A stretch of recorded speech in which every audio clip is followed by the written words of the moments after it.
Bismillahirrahmanirrahim. Assalamu alaikum wa rahmatullahi wa barakatuh. Welcome back to my YouTube channel Gardening Paradise.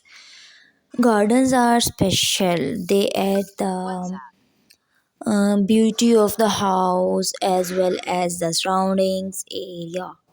Fresh air there and there is much needed in today's environment that is otherwise filled with pollution. Everyone should own a garden. It is the best part of the house. Garden filled with bright, colorful flowers are treat for the eyes.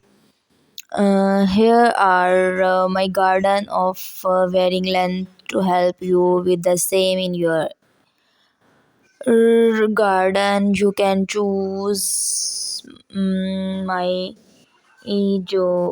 garden, and my garden is my favorite part of my house. I can spend hours in garden without getting bored. It makes me come alive and just love that feeling.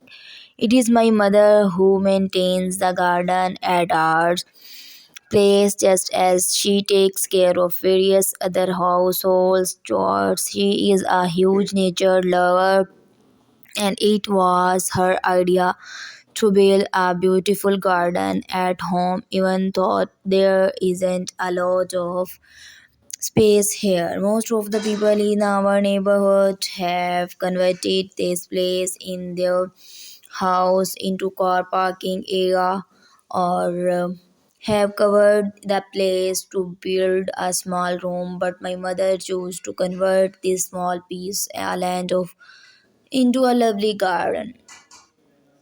Our garden is full of colorful flowers. We have a row of roses on one side and a row of seasonal flowers on the other side. These flowers include marigold, petunia, pansy, hollyhock, asteroliniciums, and sunflower and lily. It is extremely delightful to see these flowers blooming. My mother ensure that the plants get water and manure regularly so that they grow and bloom the way they should. I also help my mother with these activities.